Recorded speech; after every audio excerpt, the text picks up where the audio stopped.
Yep. You're live.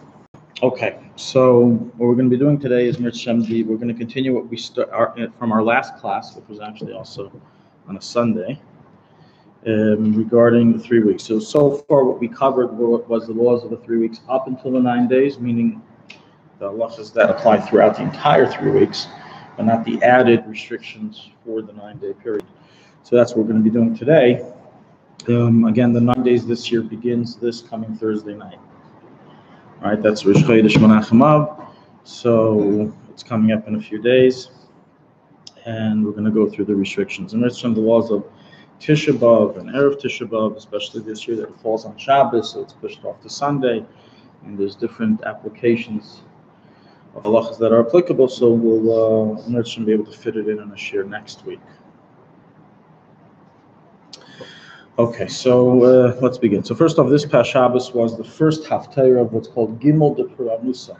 There's a series of 3 haftarahs that we read of what you can call the curses, or the prophecies of the Nevi'im of what would happen to the Jewish people if they didn't listen. This was back then.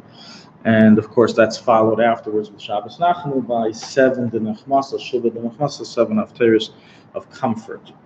And the first haftarah that we just did this past Shabbos discussed the prophecy of Jeremiah, who saw a makil shaket, a almond-bearing staff, a wooden wooden staff that had almonds on it, and to explain. So in Nigla, it's explained the reason why God showed him this, and it's pretty much explicit in the verses in Scripture, is to tell him that don't think that this warning is like, you have a few years.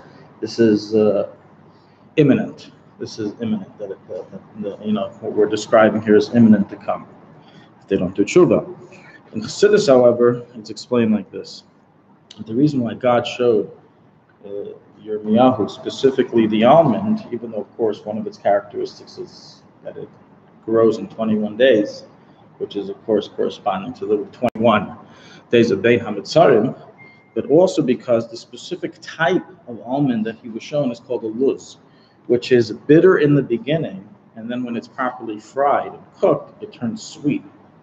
And that's to hint towards the entire idea of the destruction of the temple, which is, of course, something terrible now, but it's really there to build something much greater in the future.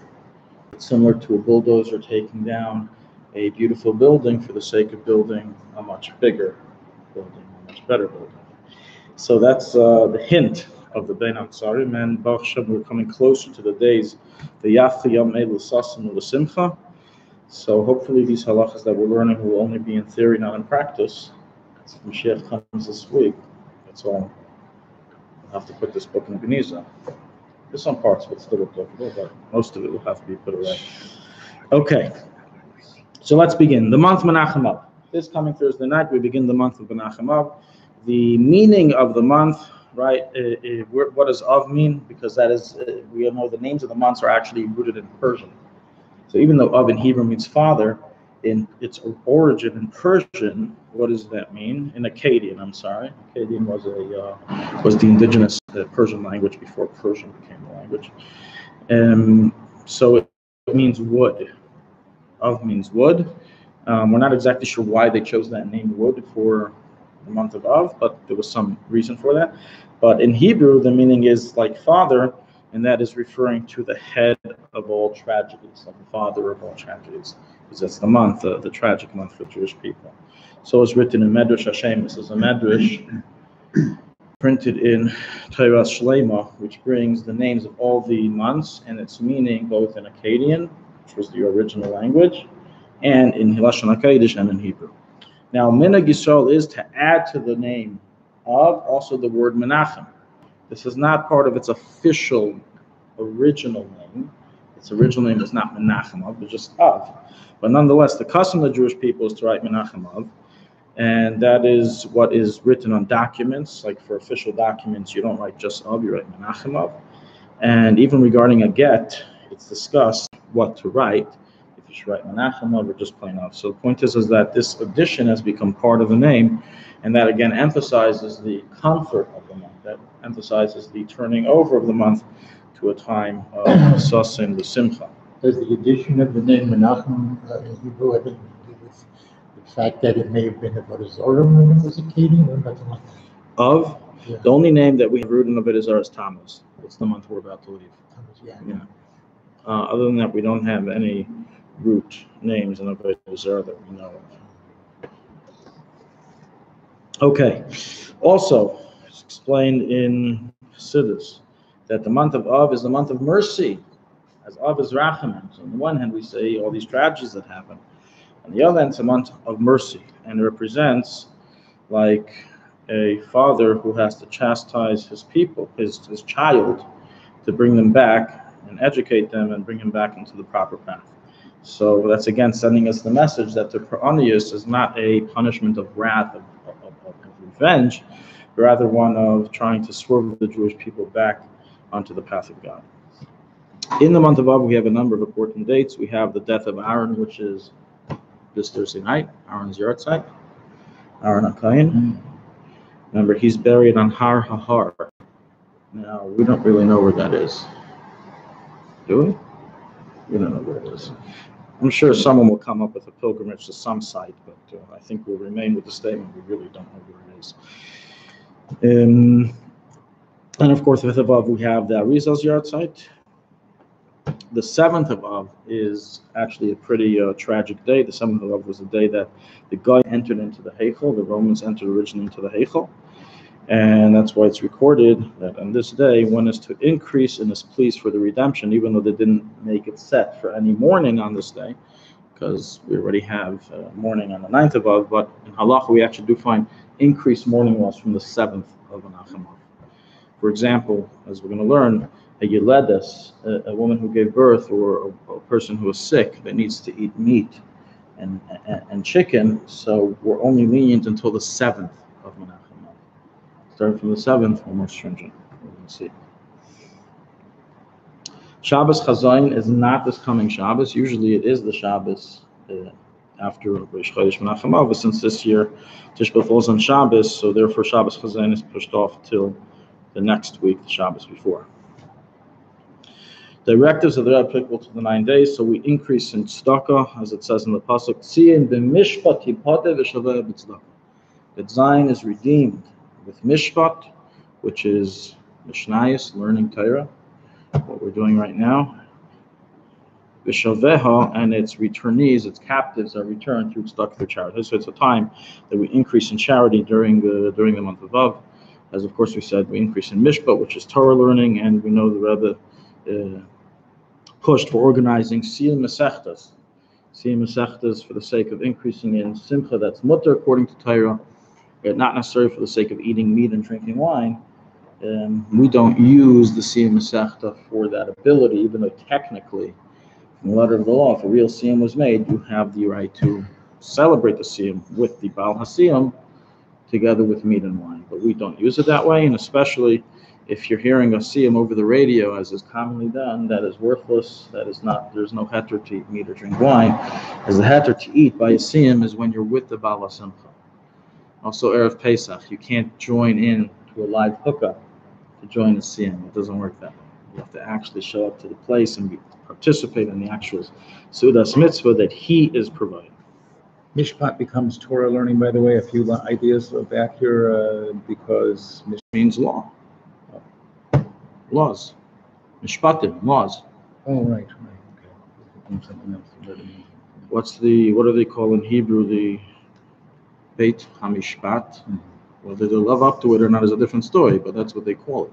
Right. Beit HaMishpat. Okay. When do all the halachas we're going to be now go through that apply during the 9 days, when do they begin to apply? By sunset or by nightfall? A simple question as a result of this question. Can I continue doing laundry until Tzesek Yechavim? I got another 20 minutes, or do I have to stop by sunset this Thursday? And the answer is that the main approach is by Tzesek Yechavim. You have until Tzesek Yechavim, until nightfall, to be able to do laundry or anything else that is accustomed to permit until the beginning of the 9 days is permitted to be done until also a shower. right? Officially, as we're going to learn, you can't shower for pleasure purposes, starting from the start of the 9 days. So if a person wants to get in the shower, and it's not such a big deal if he takes one now versus at night, then it's better he take one before Chesed Chavim, then he wait till nighttime and then have to bend the rules of avoiding the shower.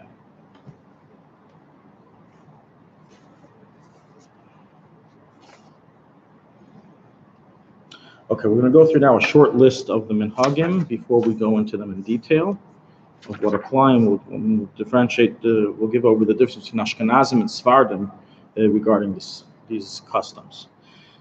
So for Ashkenazim, the following halachas begin to apply during the 9 days. That's again starting this Thursday night. Number one, we delay court cases with Goyim, that is. Number two, we do not buy or sell expensive items from Simcha. So someone who owns a jewelry store, then they fall under this restriction, which we'll elaborate on later on. We do not build or renovate our homes for pleasure purposes.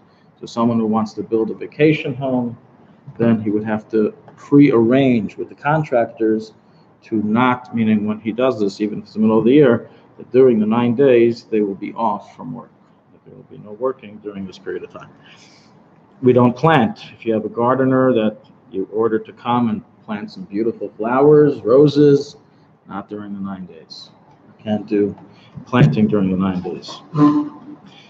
We don't eat meat or drink wine throughout the 9-day period. That includes poultry. We don't launder our clothing, and together with not laundering our clothing, also don't wear freshly laundered clothing. Again, we're going to go into all these in detail momentarily. We don't purchase or wear any new clothing, even though until the 9 days we mentioned, that's today's day of the halach actually, that it is permitted to purchase and even wear clothing of non-importance, like undergarments and perhaps even shirts and pants, anything that's not expensive.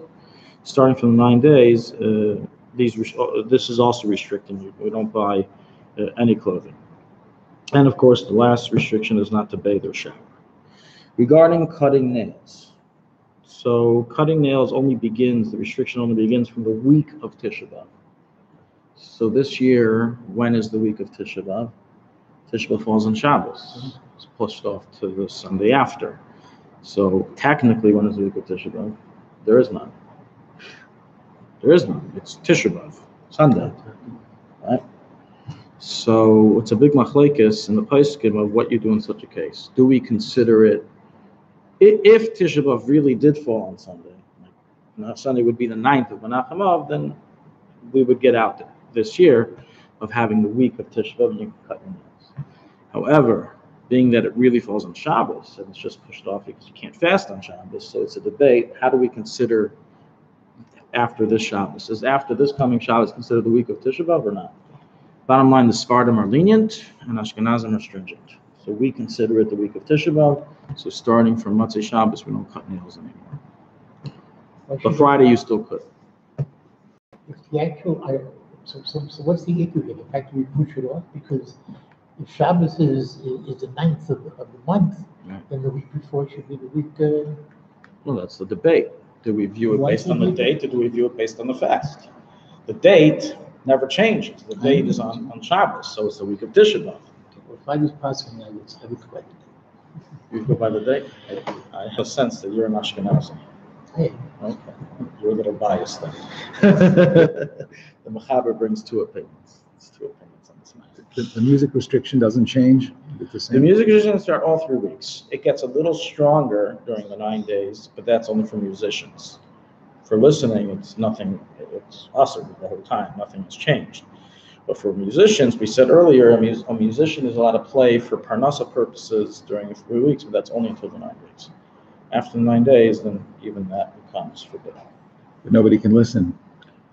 That's the whole 3 weeks. Right. So even Sephardim. So the musician can play for non-Jews, is that the idea? Until the 9 days, yes. Not for Jews. Or Sephardi wedding. Right. And what about Nigunim again? Not the playing of Nigunim, but just the singing of Nigunim at a gathering? Singing? Yeah, singing Nigunim. Singing, we're not fine. machmir. It's fine, okay. Some are, we're not machmir with Nigunim. Okay, wine. Acapella music. Yeah, some are machmir, but the minig is to be lenient. only with musical instruments itself. Okay. Even though in the temple song, it was actually not musical instruments, it was mouth. The Leviim, their job was to sing with their head. If a Levi comes to the temple and says, listen, I'm a great guitarist, I'm a great pianist, they'll tell him, we don't need that, we need your vocals, we need your voice. And if he doesn't have a good voice, he wouldn't be accepted in. The Leviim's purpose was to sing with the mouth. But nonetheless, for these purposes, the minhag is... That they had the navel, Yeah, that was those who can't sing, those who sound like a frog, they would give them to play instruments. But the real avodah, the avodah of music, the Leviim was in the mouth. Shir is b'peh. Musical instruments is just the escort. That's what escorts the mouth. So. You didn't mention wine in the chicken. When you said chicken and meat, I'm coming up, but this is just the list. We said okay. no, not to eat meat or wine. We're going to go in detail. I'm just giving out the list over, and now let's get to the Sephardim. So Sephardim have a lot less stringencies regarding mourning laws of the chlal, all mourning laws, whether it be mourning at the temple or mourning for a relative. The Sephardim have a lot lesser degrees of laws than Ashkenaz. What's the source? So, I mean, the technical answer to that is as follows. There's certain laws written in the Talmud that applies to all Jewry. Now, the Talmudic laws as written in Ma'id Katan are very limited in nature. I'll just give you an example. If, for example, not laundering your clothing is written in the Mishnah to apply only to the week of Tisha B'Av. So the question is, if that's what it says, if that's what's binding on all Jewry, who preceded it to even beforehand this restriction? And the answer is the custom. Ashkenazi Jewry throughout the ages took a custom upon themselves to increase in the mourning of the temple and apply it to the 9-day period, and certain restrictions apply throughout the entire 3-week period. And even the Mechaber makes mention of some of these customs. Meaning he was also aware of them, that they extended them to an earlier period of time when they would begin. But that's really what it's based on. What is the minhag? If the minhag of Ashkenaz is such and such, then that's what we have to follow based on. So, but what is the source of that? Is there something in Sephardic culture that they just never accepted? They just never accepted the custom. Again, this is the technical answer, but they just simply never accepted the custom to for example, extend cutting hair. Cutting hair is, according to the Talmud, is only from the week up. They never accepted the custom, like we did, to extend it to the entire 3 weeks. So being that they never accepted the custom, so they're not bound to it. They don't have to keep it. We also agree that according to the Talmud, there's no prohibition to cut your hair prior to the week up. We don't argue on the Talmud. We just say we became accustomed to extend it. And also mourning for a parent or a relative is very similar. There's a lot of halachas that our Talmudic law is very limited, while the adapted customs of mourning extended it even more. And that's why there's a lot of differences in mourning laws between Sephardim and Ashkenazim. When a Rabbi gets asked a shaila about mourning, he always asks the question, are you of Ashkenazi origin or are you a Sephardi origin? Even though you can just say, as one Rav says, I never ask this, why not? Because according to statistics, Ashkenazim to Sephardim is 90-10. 90% of world Jewry is Ashkenazi. So why do I have to ask? For 10% I have to ask. So it's actually a machlekes rishonim if you follow, if what's considered a mute, what's considered a chashuv miyut, what's considered a significant minority. So some people can say 10% is a significant minority. So they still make it as a significant minority. But yeah, that is what the statistics say. That it's 90-10. So that's the technical part. But I mean, yeah, the technical. I haven't seen anything too much deeper. Right. So it could have to do, with maybe they didn't have as big of a part in the destruction of the temple as Ashkenazim did. I don't know. I mean, again, this 10% of Jewry, maybe they're special in some way. I mean, what is explained in the phrases in Sephardim and Ashkenazim is that the root souls of Sephardim are different than that of Ashkenazim, and that's why we have different halachas in certain areas. That's why for a Sephardi to eat chadash will treif up his neshama. For an Ashkenazi to eat chadash in Chutz La'aretz is kosher. So how is it for one Jew it's kosher and he can serve Hashem with this, and even the biggest tzaddikim eat it, and for a Sephardi Jew he eats it and it's as if he ate pork. It's the same way, different people, different sensitivities. Why is it that some people have allergies and some families inherit their allergies to their children? There's a different build of different bodies, and so there's a different build of different souls. Even though in general the Taryag mitzvahs apply equally to all Jewry, in detail there are details that differentiate between the different groups. What did the Arizal do by with the mother Sephardi and the father was Ashkenazi? What is it? How did the Arizal or anybody hold that has both the mixture? The Arizal had a Sephardi mother and an Ashkenazi father. Okay, I'm not aware that his mother was Sephardi, but his dad was definitely Ashkenazi from Yerushalayim. You're Ashkenazi, you follow the father. Yeah, So okay. that's in the Torah. And when a person gets married, when a woman who's a Kohen gets married, is she allowed to continue eating trumas and kachin? Only if her husband's a Kohen. If her husband's not a Kohen, she loses the right. Why? Because you go after the husband. So how do you explain that in recent speech, Joshua Berishon Etzion, Rabbi Yosef, it's not Yosef, he said, in the Geula, everybody will follow the Bet Yosef, halacha. Right. According to the Bet Yosef. Is this something that we have in our So that's what the Sfardim is saying. The Ashkenazim say everybody follow the Ramah. in the Geula time, not now. What do you want from him? If You expect him to say everyone's going to follow the Ramah in the future? He says what he's supposed to say. The Ashkenazim we're supposed to say, and we continue living. Each to their own. That I haven't heard of. That we're all following around. Just the opposite says we're going to follow Beis Shammai, so everyone's going to have to get ready for a completely new system of laws when Mashiach comes. Let's move on. So the Sfardim, they have the following leniencies. As I said, they follow the Talmudic law, and in these things they basically never adapted the added extension. Cutting hair only from the week of Tisha B'Av. This year there is none, so it's questionable whether they at all avoid cutting hair. we can or we cannot. We'll get into it. Not to do laundry, okay? Again, they only do from the week of Tisha B'Av. This week there is no week of Tisha B'Av. So for them, for Sfardim. So they can do laundry. Freshly laundered clothing, same thing. New clothing, same thing. Buying new clothing, some are machmer, some aren't. And bathing. So basically, if you ever thought of converting to Sephardiism, now is the time. Cutting hair? You could convert. No, honestly, halachically.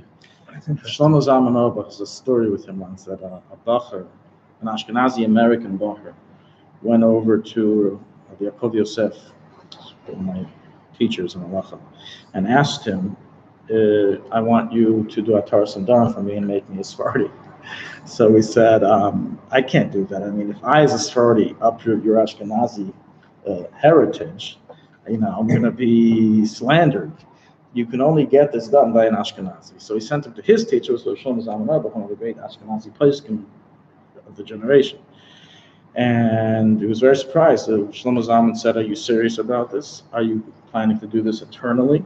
Are you going to follow everything, literally everything, including slichus for the entire month of Elul? He says, everything, I'm going to go into this all the way. He did from Ataras Nadarim, and he said, voila, you are now an official Sephardi. That's it.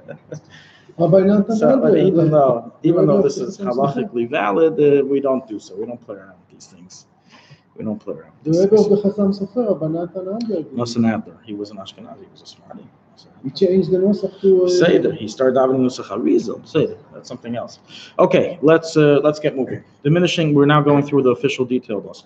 Diminishing and rejoicing at the entrance, right? Mishanichnas of Ma'atim B'Simcha, right? The Mishnah in Tainus 26b states Kashem Mishanichnas Adam Marbim B'Simcha Kach Mishanichnas Kashem Mishanichnas of Ma'atim B'Simcha Mishanichnas Adam Marbim B'Simcha.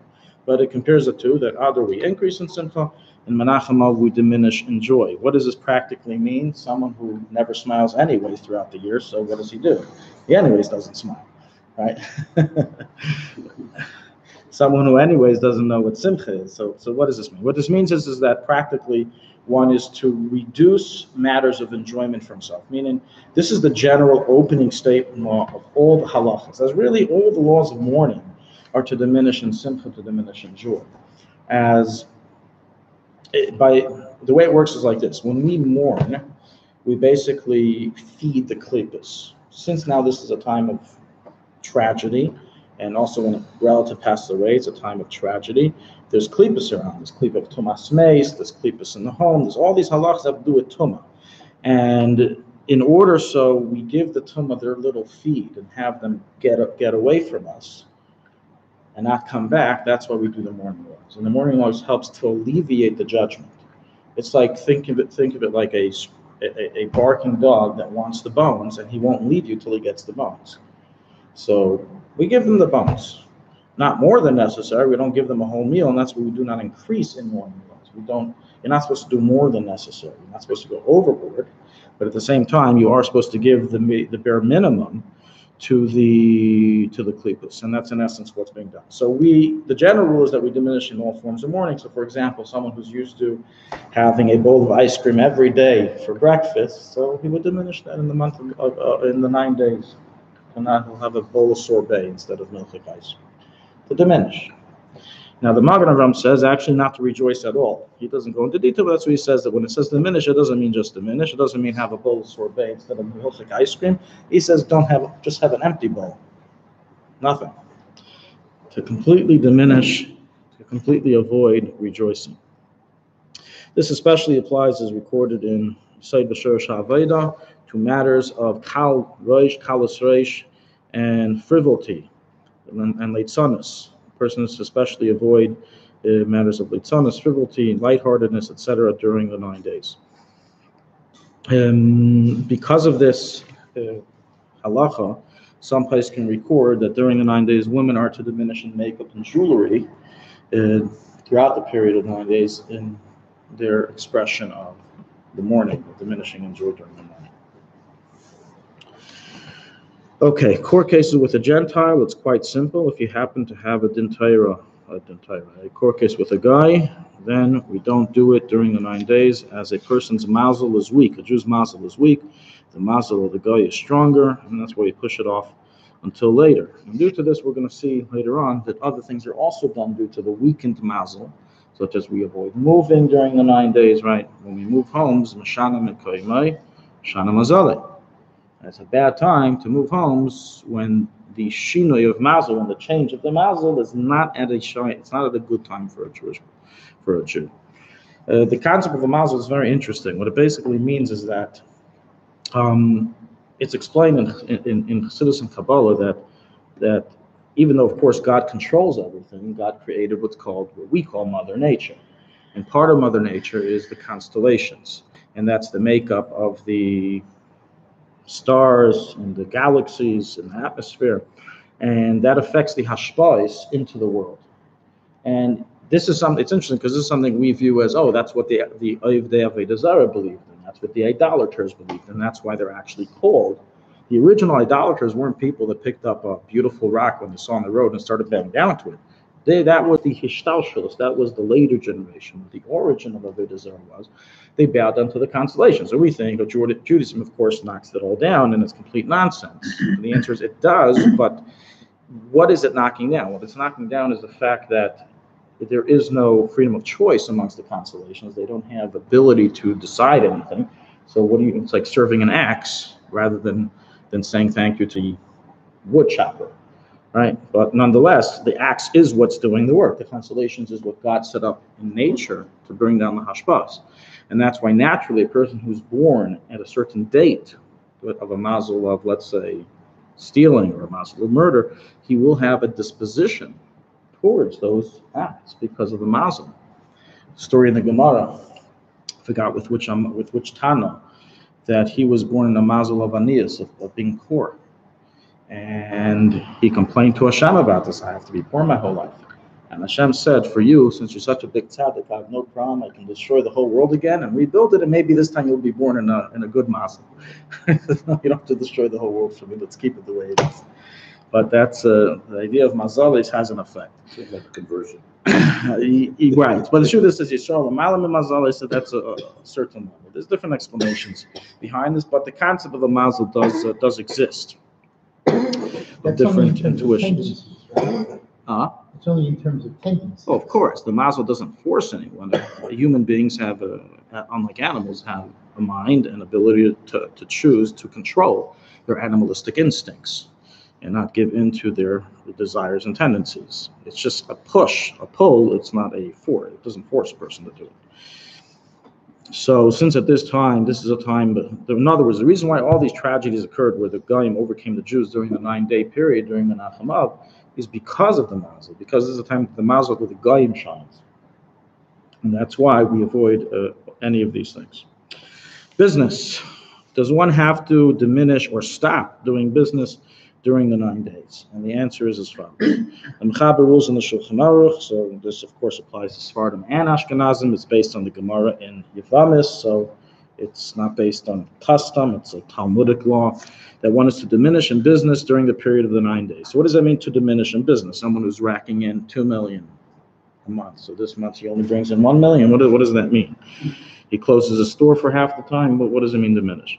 So it means the following, that so the place can explain as follows, that a person who is buying and selling items of joy, such as items that are required for weddings, for joyous occasions, any matters that are supplied for this purpose of joy are to not be sold during the 9-day period, such as silver stores, like Haddad silver stores would close during the 9 days. I don't know what they actually do. I have no idea. But when I try buying from them, it seems like they're closed the whole year round. So I don't know. But, Stocks? What about stocks? Stocks? Well, so far, what we're holding is that the prohibition is only a limitation to simcha items. Stocks is not a simcha item. In fact, most people who buy stocks are always full of anxiety. Right. So doesn't bring anyone simcha. Okay. Just the opposite. Maybe a segula to help feel the sadness of 9 days as you put your money in some stocks. Anyways, but this refers to buying and selling of simcha items. As I said before, specifically mentioned as silver vessels, like a silver store, that they should be closed during this period of time. That's what some poskim learn, and other poskim actually extend this even further, and they say that no, it actually refers to everything, meaning you're really supposed to stop doing business completely, buying and selling, business of buying and selling during the 9 days, with exception to things that are necessary for panasa purpose. Let's say, of course, food. You need food to survive, so you can leave your food store open. A person has a hardware store, you have things that people need right away for plumbing, anything that's of a necessity, either for people's daily lives or necessity of parnasa is mutter. So based on this last wording of parnasa, today the custom is basically to leave businesses open, because they say today, what's not for parnasa? If the silver store Haddad closes his store for 9 days, what's going to happen? He's going to lose a whole bunch of clientele who are going to go to the other silver stores, and they may never come back to him, and then he loses parnasa. So the custom today is to be lenient and say, you know the famous joke, parnasa. Why do you work on Shabbos? Parnasa. What can we do? It's for parnasa. But in this case, we have an actually halachic heter that is for the sake of parnasa, it is mutter to be done. Bottom line is like this. Bottom line is that a regular business that you have open for the sake of feeding your family is allowed to continue to be open during the 9 days. But if you sell items of joy like silver vessels and things of the like, wedding gowns, it's better to limit that and not to sell it during the 9 days. What about your own parnasa, your own workplace? Is that effective here? Your own, whatever you do for... Correct. So someone who's literally, if they don't leave their silver store open for the 9 days, they won't have enough to feed their family, then yes, that would also be motivation. So anything that one does, like my work has nothing to do with silver, anything, my work that I use to make parnasa, Again, food. the custom is to permit all work because of parnasa, and we really try to only limit silver and things like that. Okay. But even in that case, and it's a real case that the person knows he's not going to be able to make it, then he can leave it open. Mm-hmm. But what's done, and a person, a firm Jew, if he owns a silver store and he's not, those 9 days won't make it or break it, he closes it during the 9 days. Don't sell them during the days. This halacha that goes not only for selling in business, but also for buying in business. So we are, all of us, that any store that we don't own, whenever we buy something, we are considered the second part of the business, which is buying and selling. So we are the buying part. We are also to limit what we buy during the 9 days only to simple items. Items that are expensive of simcha, we are to avoid buying during the 9 days. So even though we hold we don't shechiyanu on a new car, So it's not a problem to buy during the 3 weeks until the 9 days. During the 9 days itself, a person shouldn't buy a new car. However, if this is how he gets to work, and otherwise he's going to lose parnasa, once again it becomes mutter. So it all goes into, is this a necessity for parnasa, or is this just piece of extravagance? Another heter of buying, even if it's not absolutely necessary for parnasa, is if the item is on sale. The Jew's going to let go of a good price, a good sale. If it's on sale, it's considered davar ha'avid. They're offering a 9-day sale, 50% off. Some stores have 50% off on their signs the whole year round, so that doesn't count. But if they're doing only 50% off specifically during this time, or for example, you're in a town during the 9 days that they sell things for very cheap. So in such a case, it's considered a davar ha'avid, a loss if you wouldn't buy it, and it's mutter to buy even clothing, even if it's a matter that's not necessary for parnasa purposes.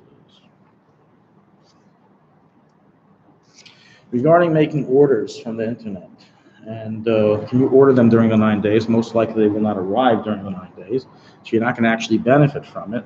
So the leaning approach is that it's mutter because you haven't really made a kinyan yet on any item. There's no simcha applicable here. The order is basically that I commit to purchase it, but I haven't yet acquired the item. It hasn't reached my hand. I haven't picked it up. And I don't see it. So in a case that it's not going to be arriving to your house until after Tisha B'Av, there's a greater leniency to order something online and the like. Can you buy strum during the 9 days? Yeah. You can buy strum during the 9 days. Okay, so you're talking about learning Torah. Yeah, but that's learning Torah. So the purpose of the mitzvah. Right. If we're going to allow you to do things for parnasa, buy things for parnasa during the 9 days, well, of course you can buy strum during the 9 days. You have clothes and things that you're not allowed to buy, you're saying. Clothes is its own isser. Clothing is its own isser in addition to the business isser. This business isser is against buying anything that's of extravagance. There is an element of excitement and anticipation just by ordering it, even if you don't receive it. You get excited, right? Yeah, and you also get worried. When is it coming? When is it going to arrive? It gets lost, especially with the Israeli mail. So as I said before, it's like investing in stocks. Just the 9 days, not 3 weeks. 3 weeks you can buy it. Till this Friday you can buy it. Till this Thursday night you can buy whatever you want in terms of items. Only expensive clothing are limited. What if so I ordered some books before the 3 weeks. Yeah. I don't know when it's going to come. Well, that's not good. If you buy books, if it comes in the 9 days, should I? No. Again, our limitation is only things of extravagance. Things of expensive items of extravagance. You're buying a book. You're reading a book. That's something simple.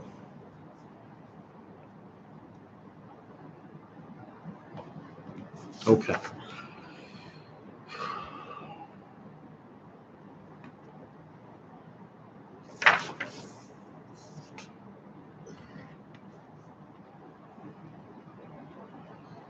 Music. So, as we mentioned earlier, during the 9 days, it's forbidden to play music, meaning that even though during the whole 3 weeks it's usher to listen to music, there's an additional extension of the prohibition that during the 9 days we also do not play music, even for parnasa purposes, even for the sake of goyim. So that is an added stringency.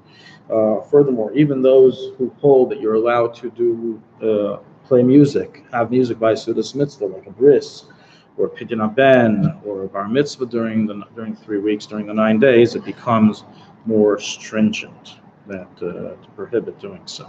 But 9 days you can't do those things at a simple, you're saying. Meaning, even those who are lenient prior to the 9 days, during the 9 days, it's more stringent. I mean, you can't. Yeah, to not do so. But if it's Sudat Mitzvah for Sudas, can you... Music? No. There's no heter for music. We don't do music. But we can eat meat for Sudas. Then you can. I spoke about it earlier. So, then you can, but we are not accustomed to this. Even if you can, that's only eating meat that they provide, that the Bala Simcha provides. Oh. It's not a heter for staying for Siyum Masechta, go next door to the restaurant and eat meat. It's a connection. Okay, building restrictions. So during the 9 days, it's recorded in the Shulchan Aruch. Again, this is for all Jewry. This is from the Talmud.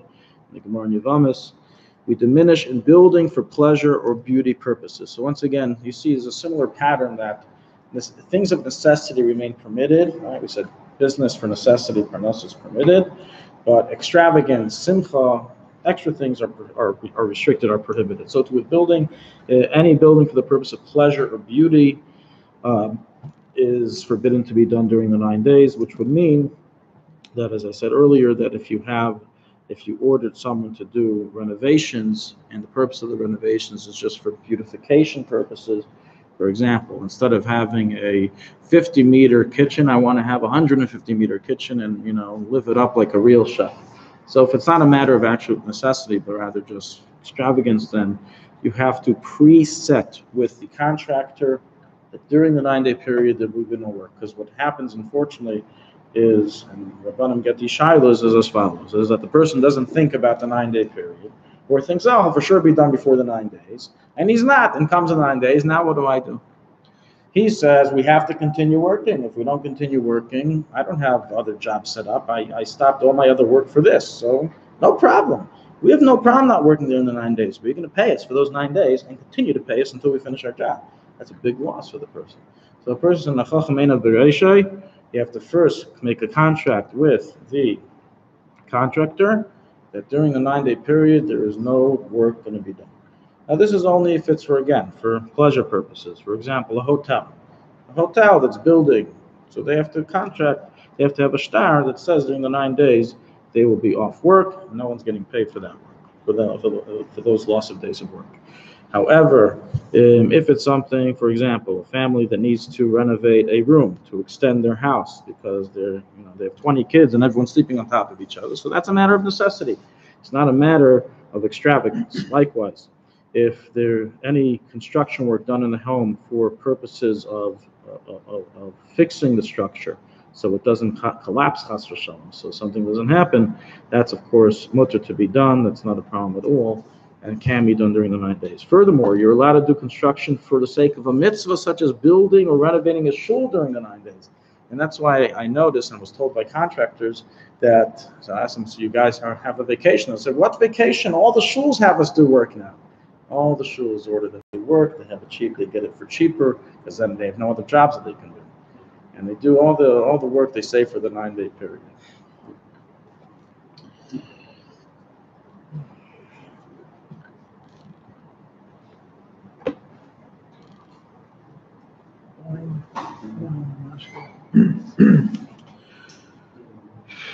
Included in the restriction of renovations is painting, that one should not paint his home during the 9 days due to this reason.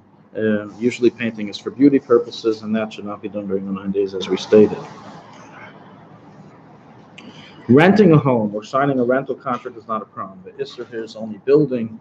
Renting is not included in that restriction. Okay, regarding planting, so we said earlier that starting from Menachem Av, Rish Chodesh Menachem Av this Thursday night, this applies to Sephardim and Ashkenazim, we avoid planting gardens for pleasure purposes. The lashon given in the Gemara is such as trees of kings which are planted for shade, or different species of myrtle branches. But this would apply to any gardening work that is done for the sake of beautification. We do not do during the 9 days. Now, if he's planting you some tomatoes and potatoes, so you have a vegetable garden so you can eat, so you don't have to go shopping, that's not for beautification, that's for food. But anything that's done for beauty, then that would have to be restricted during the 9 days. Vocal music is supposed to be very, very quiet. Even if it's vocal, it's supposed to be quiet, because they put vocal, but it's very loud in the restaurants. No, should well, maybe people don't want to hear it. They should put it low, because it's not always the nicest music, right? Not everyone likes it. That's supposed to be quiet. It doesn't have to be. You can put it up loud in your own house. You put it up loud. It's a problem. Kiddush Levana, even though generally we do Kiddush Levana at the earliest opportunity, starting from Zion after the Moilad. This month, in Menachem Av, we wait until after Tisha B'Av. And the reason for this is because we don't want to do it at a time where there's depression, where there's sadness. Kiddush Levana is to be done in the time of Simcha, so thereby we push it off until later.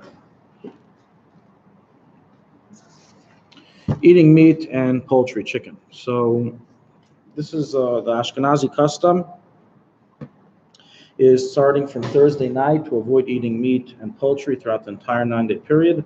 Sephardim are accustomed to start only from Sunday, Motzei Shabbos. Every year they only start from after Rish Chodesh. This year Rish Chodesh is Friday, so Shabbos we all eat meat and chicken, so they only start from Sunday. Mechaber writes, it's forbidden to eat meat or poultry due to this custom. One who breaks this custom, it's a very severe curse to someone who breaks the custom, and therefore it is considered a severe law that it has to be abided by, unless there's a specific heter. Furthermore, the sheikhdim also go off work during the 9 days. Sheikhdim don't shecht. I know in some places they do, but in general, sheikhdim don't shecht during the 9 days because we don't eat meat during the 9 days. So that means starting from Thursday night, Tzeisik Echavim. Let's say Shkia is now 7:40. So if you're having dinner at that time, what happens if you're eating a meat sandwich, meat dinner? So it's till 7:40, you can swallow your chicken. Starting from 7:40, if you're Ashkenazi, you can't. But we follow, as I said before, Tzeisik Echavim. So you have until about 8 o'clock. Till 8 o'clock, you can eat your meat or chicken. You have to make sure to finish dinner before that time. Otherwise, the rest will go to a nearby Sephardi individual for him to finish. The issur of eating meat or poultry applies likewise to dishes that contain meat or poultry, whether it be chicken soup that you remove the chicken from or anything of the like. If it contains the taste, we don't eat it. Likewise, let's say, for example, you have oil that you save for deep frying schnitzel, and now you want to just use it for deep frying potatoes, French fries. That would also be prohibited, as it contains the taste of the meat, the poultry inside of it. Cases of exception. So we're going to go through now the case of exception where it's permitted to eat meat and poultry during the 9 days. Shabbos, of course, is a mitzvah to eat. There's no availus on Shabbos, and therefore there is a special mitzvah specifically to eat meat and drink wine during the Shabbos period. That's the very thing I wanted to do. Just repeat that very kitzer. I'm sorry. On Shabbos, we eat meat and drink wine. This applies until Tzeisik Echavim of Shabbos. What about can a person, if the Shabbos meal is continuing past Tzeisik Echavim, so some poskim say you can no longer eat meat or drink wine, meaning you have until Tzeisik Echavim to do so, even on Shabbos, and once it's nightfall, you can no longer do so. Thursday night wine at a l'chaim, probably not okay, right? Probably not okay. Not okay. For Ashkenazi. Right, and mashka? Mashka is not wine. So it's okay. Mashka wine is only wine, yeah. Okay. Wine is only for celebratory purposes and to make people happy. With mashka still okay? Mashka is okay, yeah. Okay. Yeah. Children, can you feed meat or poultry to children during the 9 days? So the answer is that children who are below the age of chinuch, meaning they don't understand what's going on,